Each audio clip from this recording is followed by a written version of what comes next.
A partir de este momento, las informaciones que son noticia toman el protagonismo. Comienza Informe RCR. Buenos días, sean bienvenidos a este su Informe RCR en su emisión matutina. Trabajaremos para ustedes en la Gerencia General de la Estación, Jaime Nestares, en la Gerencia de Producción, Wilixa Arcaya, en la producción de este espacio, Génesis Rodríguez y Mario Villarreal, en los controles, mi queridísimo César Arteaga, y quien tiene el inmenso placer de trabajar para todos ustedes, Helen Machado. Recuerden que nos pueden sintonizar a través de nuestras redes sociales, en Twitter, @RCR750, a través de nuestra página web, rcr750.com, la radio que se ve, y a través de nuestro canal en YouTube, RCR750. De inmediato, comenzamos. Este lunes 13 de septiembre, la alta comisionada para los derechos humanos de la ONU, Michelle Bachelet, señaló que confía en que el diálogo entre la oposición y el chavismo que se desarrolla en México pueda conducir a soluciones significativas para Venezuela y se traduzca en mayores avances para la protección de los derechos humanos. Durante la actualización del informe sobre Venezuela en el marco del número 48 del periodo de sesiones del Consejo de Derechos Humanos, reiteró su compromiso de cooperación acordando la renovación de la Carta de Entendimiento, doblando el número de oficiales de derechos humanos en el país de 6 a 12. La cooperación seguirá centrándose en fortalecer los mecanismos nacionales de protección y el acceso a la justicia, así como la asistencia técnica a la agenda legislativa e implementación de las recomendaciones de los diversos mecanismos de derechos humanos, señaló Bachelet. Confío en que el diálogo político en curso en México pueda conducir a soluciones significativas y se traduzca en mayores avances para la protección de los derechos humanos. También acojo con satisfacción el compromiso de las autoridades con mi oficina y confío en que seguiremos profundizando en nuestra cooperación. Por otra parte, la alta comisionada ratificó su petición de liberación para todas las personas detenidas de forma arbitraria. En materia de salud, Bachelet hizo referencia a las vacunas contra el COVID-19, precisando que es un derecho de la población tener acceso a esta. Admitió que la pandemia agudizó la crisis del sector salud. Los escasos recursos de otros tratamientos médicos necesarios fueron desviados para atender la emergencia de la pandemia de coronavirus en Venezuela, amplificando más la escasez en el sector salud, dejando a profesionales del sector y a grupos vulnerables en riesgo, denunció. Ante la insuficiencia de las dosis de vacunas disponibles hasta ahora, permítame recordar a todas y todos los presentes que el acceso a la vacuna es un derecho humano y debe considerarse un bien público mundial. Excelencia. En otras informaciones, fuertes y continuos bajones eléctricos reportados en gran parte del territorio nacional desde el mediodía de este domingo, se generó un incendio en la subestación de Santa Cruz del estado Aragua. Hasta los momentos, las respuestas que han dado los funcionarios del régimen de Nicolás Maduro es que el incendio mantiene sin servicio a varias zonas del estado Aragua y de acuerdo a Freddy Ñáñez, quien reportó a través de su cuenta en Twitter que las fallas en el Servicio Nacional Eléctrico responden al nuevo ataque.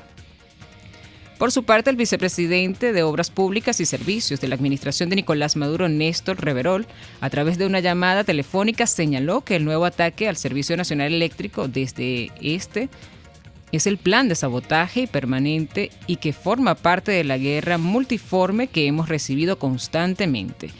Es la razón del incendio en la subestación del estado Aragua ubicado en Santa Cruz, en el municipio Lamas. Aseguró además que se trata de un ataque terrorista. Por su parte, Félix Plasencia, canciller del régimen chavista, respondió a las declaraciones del presidente de Colombia, Iván Duque, tras el ataque ejercido en Arauca. Rechazamos las calumnias y falsas acusaciones sin fundamento de Iván Duque. Es desde Colombia la fábrica de mercenarios que se destruye la región y otras latitudes. Es en Colombia la cuna de la violencia desde donde se amenaza a su propio pueblo, escribió Plasencia en su cuenta en Twitter. Plasencia insistió en que desde Colombia planificaron los magnicidios contra los presidentes Maduro y Moïse. Desde Colombia se atacó a la población de La Victoria en Apure y se estrenó mercenarios para Operación Gedeón. El Estado colombiano es responsable de una guerra de 70 años que quiere exportar al continente. En otras informaciones, Delcy Rodríguez reportó que en las últimas horas se registraron 892 nuevos casos de COVID-19, todos comunitarios, y 11 fallecidos. Nueva Esparta es el estado que en las últimas horas registra nuevos casos comunitarios con 197, con contagios activos de 11 municipios, seguidos de los estados Caracas, 182 y Miranda, 121, indicó Rodríguez. Con el nuevo número de contagios en Venezuela llega a 347.647 casos y un total de muertos de 4.203. Según la vicepresidenta del régimen, Rodríguez, a la fecha hay 331.727 pacientes recuperados. Por otro lado, Evo Morales, expresidente de Bolivia, nuevamente se reunió en Caracas con Nicolás Maduro un día después de que visitara al dictador cubano Miguel Díaz-Canel en La Habana. En la tarde de hoy, 10 de septiembre, recibí la grata visita del jefe indio del sur, Evo Morales, AIMA. Sus palabras siempre llevan la carga histórica de las luchas de nuestros pueblos ancestrales y nos reafirma el compromiso de las luchas que están por venir. Gracias, Evo, escribió Maduro en su cuenta en Twitter. Un día antes, Morales se reunió con Díaz-Canel y no perdió tiempo para expresarle su apoyo y solidaridad al pueblo de la isla, según medios estatales. Morales ya había estado en junio pasado en Venezuela, donde participó en los actos de conmemoración del bicentenario de la batalla de Carabobo. Por su parte, Hugo El Pollo Carvajal ingresó en la prisión de Extrema en Madrid luego de su detención en horas de la noche de este jueves, informaron fuentes penitenciarias del medio de comunicación EFE. Los detalles o los datos que detallan que Carvajal ingresó en la misma prisión en la que estuvo entre abril y septiembre de 2019 tras la petición de Estados Unidos.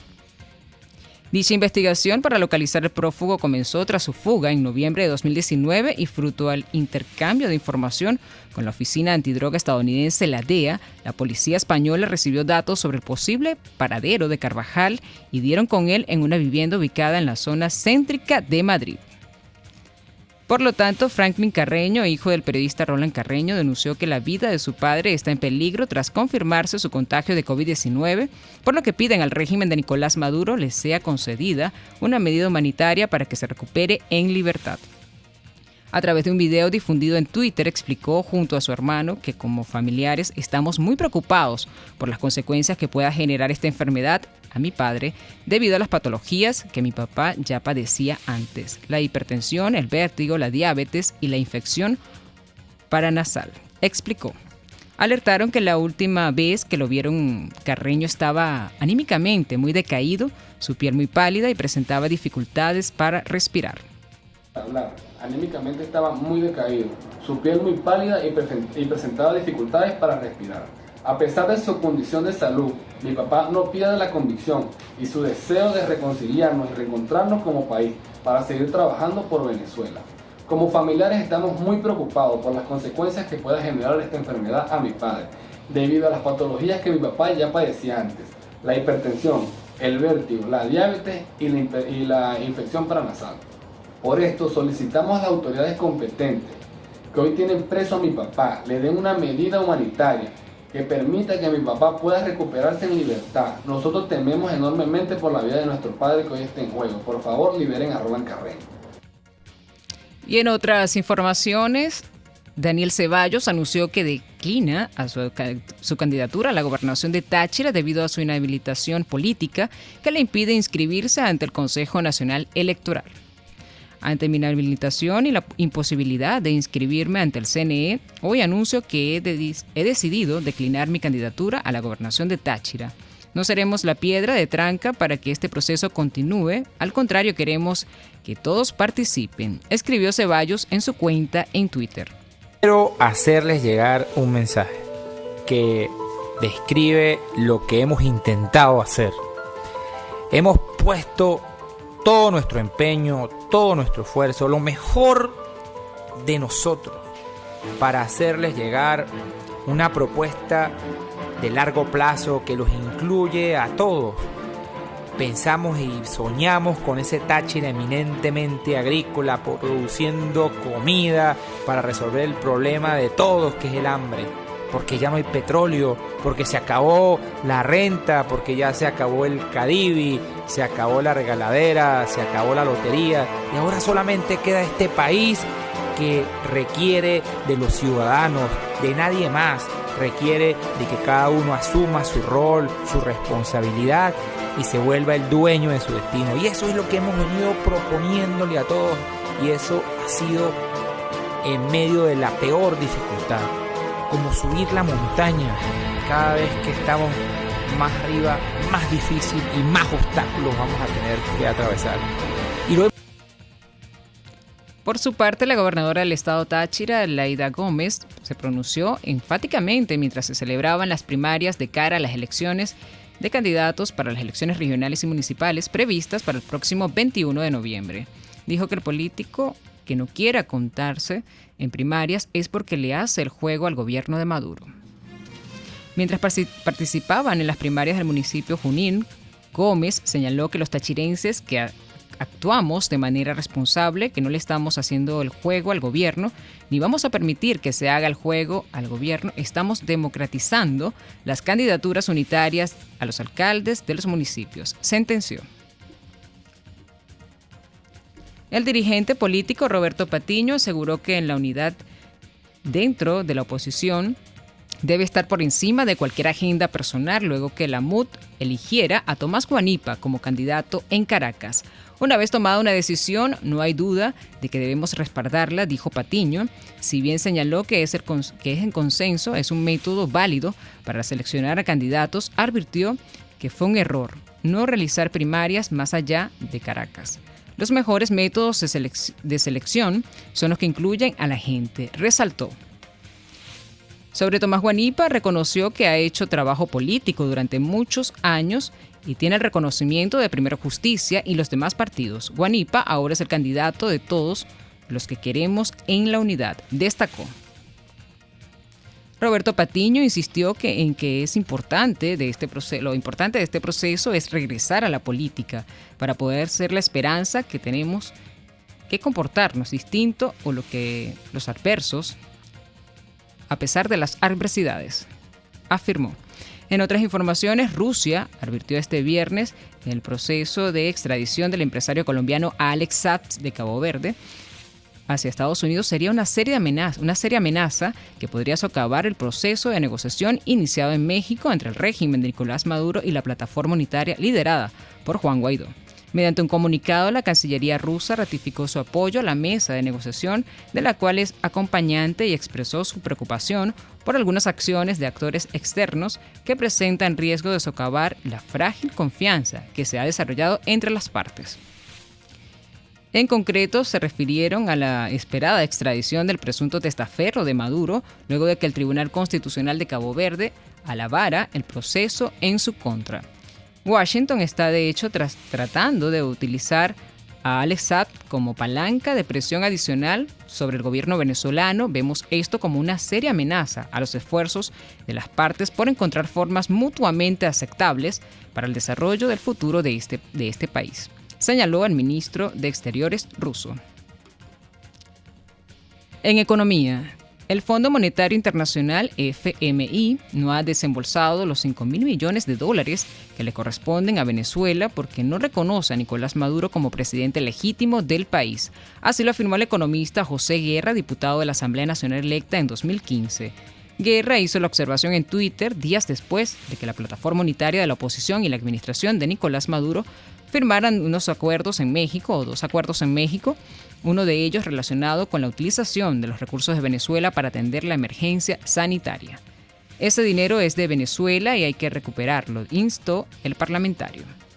Además, recordó que el presidente Hugo Chávez echó del país a la misión del Fondo Monetario Internacional, encabezada entonces por Humberto Arbulut Neira, y amenazó con retirarse del organismo. En respuesta, el economista y profesor de la UCAP, Ronald Balsa, en declaraciones a RCR, aseguró que el régimen de Nicolás Maduro es el que no reconoce al Fondo Monetario Internacional, aseverando que Venezuela sigue siendo miembro del Fondo Monetario Internacional, pero que desde 2004 no cumplen con compromisos básicos para acceder a los financiamientos. Nicolás Maduro el que no ha reconocido el Fondo Monetario Internacional. Hugo Chávez tampoco lo reconoció desde el año 2004. El Fondo Monetario no viene a Venezuela para hacer una discusión discusión con el Banco Central sobre lo que se llama el artículo 4, que tiene que ver, en resumidas cuentas, con la revisión de las cuentas que presenta el Banco Central. O sea, no como ente que hace gasto, sino que recopila estadísticas de acuerdo con manuales que siguen en todas partes del mundo y que son presentados por el Fondo Monetario Internacional. Y que, por supuesto, Venezuela sigue siendo miembro del Fondo Monetario Internacional, pero no cumple con compromisos básicos su gobierno desde el año 2004 en cuanto a las posibilidades de acceder a financiamiento por el fondo. Sin embargo, como sigue siendo miembro y el Fondo Monetario anunció que por motivo de COVID iba a hacer una asignación extraordinaria a todos los miembros de derecho de giro, que son unos activos particulares que tiene el Fondo Monetario y que reconocen las reservas internacionales de los países miembros, que ellos pueden convertir en dólares si quieren. Pues sacó la cuenta de cuánto le tocaría a Venezuela. Es momento de hacer una pausa y enseguida regresamos con más del informe RCR en el panorama internacional. Usted escucha Informe RCR por su 750 AM. Puedes seguirnos en nuestras redes sociales. En Twitter, @RCR750, la radio que se ve. Voz de América. Información precisa, completa, veraz, objetiva e independiente. Directo a tu pantalla. De lunes a viernes a las 2 de la tarde por RCR 750. Les estamos presentando Informe RCR, el compacto informativo de esta hora, solo por RCR 750 AM.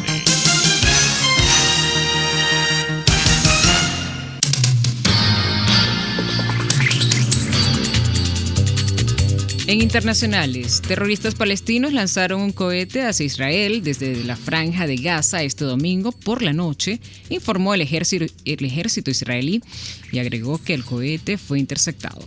El lanzamiento se produjo en un momento de intensas tensiones tras la fuga de 6 militantes palestinos de una prisión israelí la semana pasada y los precedentes hostilidades en una guerra de 11 días en mayo pasado. Israel capturó durante el fin de semana a 4 de los 6 prisioneros fugitivos y aceleró la búsqueda de los 2 prófugos restantes.